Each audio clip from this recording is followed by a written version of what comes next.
उस हमले को ज़ेलेंस्की का डेथ वारंट कहा जा रहा है।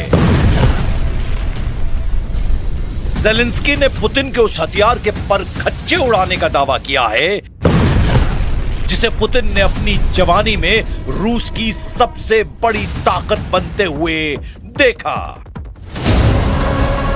जिसे चीन ने कॉपी करने का सपना देखा, जो भारतीय नौसेना की भी बड़ी ताकत है। ठीक वैसी ही पनडुब्बी को ज़ेलेंस्की के खुफिया लड़ाकों ने फोड़ डाला है। इस वीडियो को बहुत गौर से देखिए, ये धमाका देखिए।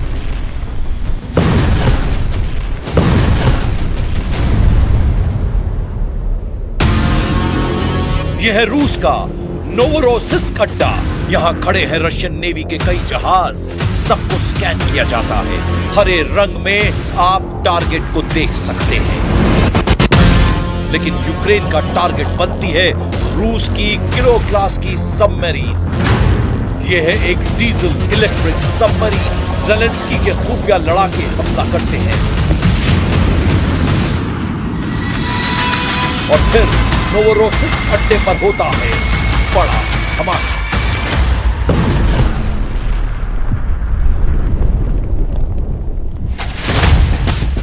नक्शे में इसकी लोकेशन देखिए। नोवरोसिस्क रूस की ब्लैक सी फ्लीट का एक बड़ा अड्डा है। यूक्रेन का दावा है कि यहां पर उसने रूस की एक किलो क्लास की पनडुब्बी को तबाह कर दिया है। यह जगह यूक्रेन के ओदेसा से करीब 450 किलोमीटर दूर है और यहां तक हमले का मतलब है कि सबमरीन उड़ाकर रूस की नौसेना को ज़ेलेंस्की ने बहुत बड़ा झटका दिया है।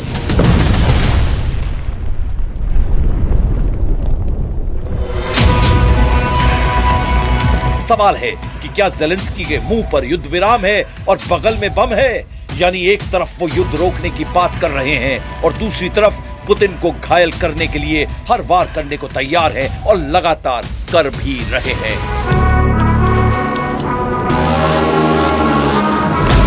पुतिन को पनडुब्बियों से बहुत प्यार है। वो हर पनडुब्बी को लॉन्च किए जाने के दौरान जरूर पहुंचते हैं। वो जानते हैं कि रूस की असली ताकत उसकी पनडुब्बियां हैं और पुतिन की इस पावर का जवाब ना अमेरिका के पास है ना ही नेटो के पास। पनडुब्बी वाली पावर ही है जो रूस को सबसे खतरनाक मिसाइल लॉन्च करने की ताकत देती है।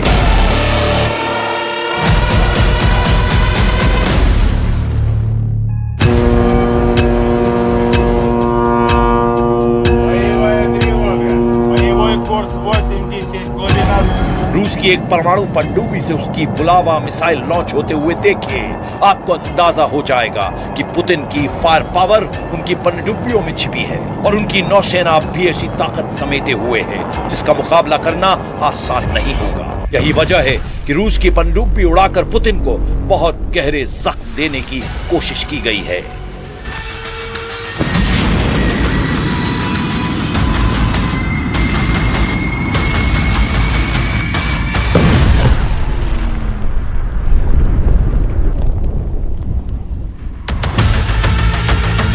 यूक्रेन की खुफिया एजेंसी एसबीयू ने कहा है कि रूस की 1 किलो क्लीस की पनडुब्बी पर हमला किया गया है। हमले में सी बेबी ड्रोन का इस्तेमाल किया है जो अंडर वाटर ड्रोन है, यानी टॉर्पीडो जैसा अटैक करता है। और सी बेबी ड्रोन ने ही नोवरोसिस्क में किलो क्लास की पनडुब्बी को फोड़ डाला है।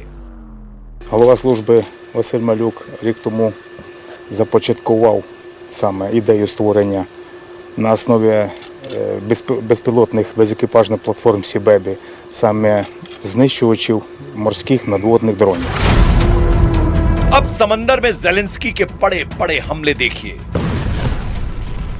जिसकी वजह से पुतिन के जहाजों का खूब खून बहा है। यूक्रेन की नेवी तो पहले ही करीब करीब खत्म हो चुकी है, लेकिन उसकी सुसाइड बोट और अंडर वाटर ड्रोन अब पुतिन को ऐसे धमाकों का तनाव दे रहे हैं। काला सागर में रूस के जहाजों को चुन चुन कर मारना चाहते हैं ज़ेलेंस्की।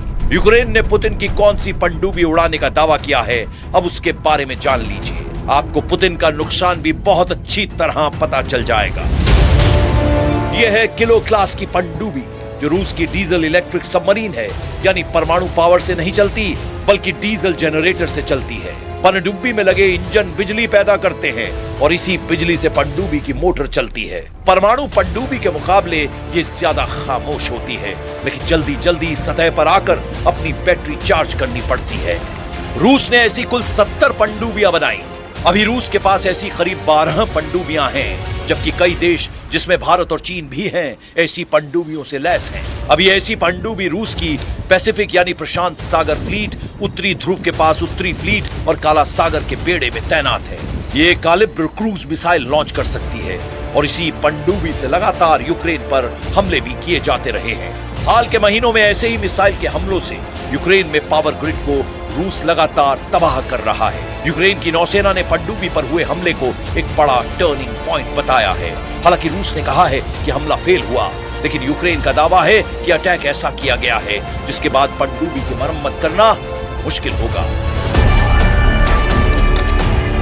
मुंह पर युद्ध विराम और बगल में बम लेकर घूम रहे ज़ेलेंस्की अब दावा कर रहे हैं कि दुनिया में पहली बार किसी अंडर वाटर ड्रोन ने किसी पनडुब्बी को तबाह किया है।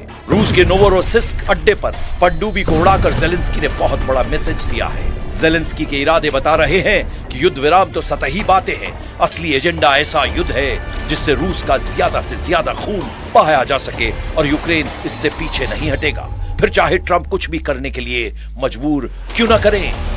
बर्लिन में व्लादिमीर ज़ेलेंस्की की ट्रंप के विशेष दूत स्टीव विटकॉफ के साथ 2 राउंड की बातचीत हुई। 14 दिसंबर को पहला दौर 5 घंटे तक चला, जबकि 15 दिसंबर को दूसरे दौर में 2 घंटे की बात हुई। ज़ेलेंस्की ने कहा है कि ये बातचीत काफी ठीक ठाक रही है। इस बैठक में ट्रंप के दामाद जैरेड कुशनर भी मौजूद रहे, लेकिन जब ये बैठक चल रही थी तब नोवरोसिस्क पुतिन की पनडुब्बी उड़ाने की तैयारी भी चल रही थी। बर्लिन में बैठक को लेकर ज़ेलेंस्की ने कहा है कि वो नाटो की सदस्यता न लेने के लिए राजी है, बस उन्हें सुरक्षा की गारंटी मिल जाए।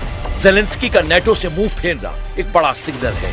रूस ने 2022 में जब यूक्रेन पर हमला किया था तब यूक्रेन की यही कोशिश युद्ध की वजह बताई गई थी। ज़ेलेंस्की ने कहा है कि डॉनबास को लेकर वो जरा भी समझौता नहीं करेंगे। ज़ेलेंस्की ने 1 इंच जमीन पुतिन को देने से इनकार कर दिया है। इस वक्त यूक्रेन की करीब 20 से 22% जमीन पर रूस का कब्जा है। डॉनबास का ये इलाका पूर्वी यूक्रेन कहा जाता है और यहाँ रशियन भाषी लोगों की तादाद ज्यादा है।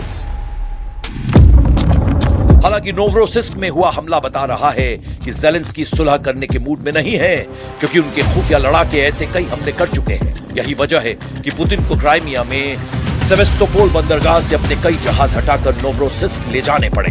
बताया जा रहा है कि जिस पनडुब्बी पर हमला किया गया है वो भी पहले क्राइमिया प्रायद्वीप पर तैनात थी, लेकिन बाद में उसे नोवरोसिस्क भेज दिया गया था। रूस की नेवी और उसके मालवाहक जहाजों पर ज़ेलेंस्की के हमले देखकर पुतिन भी भड़के और वो कह चुके हैं कि अब इसका खामियाजा ज़ेलेंस्की को भुगतना पड़ेगा। यूक्रेन के सिर्फ अंडर वाटर ड्रोन ही अटैक नहीं कर रहे, यूक्रेन के ड्रोन ने रूस पर बहुत लंबी दूरी का हमला भी किया है। यूक्रेन के ड्रोन के कैस्पियन सागर में तेल निकालने वाले प्लेटफॉर्म यानी एक ऑयल रिग पर अटैक किया। एक हफ्ते में ये तीसरा हमला बताया जा रहा है। यूक्रेन से कैस्पियन सागर की दूरी करीब 2500 किलोमीटर है। ज़ेलेंस्की का युद्ध इस वक्त यूक्रेन के मूड के हिसाब से भी चल रहा है, ऐसा कुछ गोल रिजल्ट दावा कर रहे हैं। Второе. Если это будет продолжаться, мы рассмотрим возможность, я не говорю, что мы это будем делать, но рассмотрим возможность ответных мер в отношении судов тех стран, которые помогают Украине осуществлять эти пиратские акции. Ну, самый радикальный способ – это отрезать Украину от моря. Тогда ей невозможно будет заниматься пиратством. यूक्रेन में किए गए एक पोल में 75% लोगों ने कहा कि डॉनबास रूस को नहीं देना चाहिए। Kyiv international institute of sociology के इस पोल में ज्यादातर लोगों ने कहा कि सुरक्षा की गारंटी पर ध्यान दिया जाना चाहिए। Kyiv international institute of sociology के इस पोल में ज्यादातर लोगों ने कहा कि सुरक्षा की गारंटी पर ध्यान दिया जाना चाहिए। 63% लोगों ने कहा कि जब तक युद्ध मुमकिन है लड़ते रहना चाहिए। हालांकि दूसरा सच ये भी है कि यूक्रेन को लड़ने के लिए सैनिक नहीं मिल रहे हैं।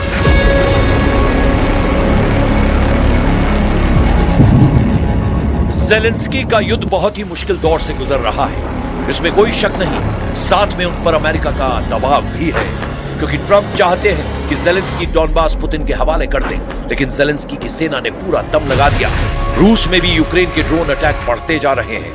रूस के बेलगरद एक बिजली के प्लांट पर ड्रोन स्ट्राइक हुई है। रूस का दावा है कि उसने यूक्रेन की तरफ से उसके 12 इलाकों पर ड्रोन लॉन्च किए। इस दौरान 146 ड्रोन को मार गिराया गया। ऐसे में यूक्रेन और रूस की जंग नहीं थमेगी, इसकी नई गारंटी अब ज़ेलेंस्की की तरफ से दी गई है।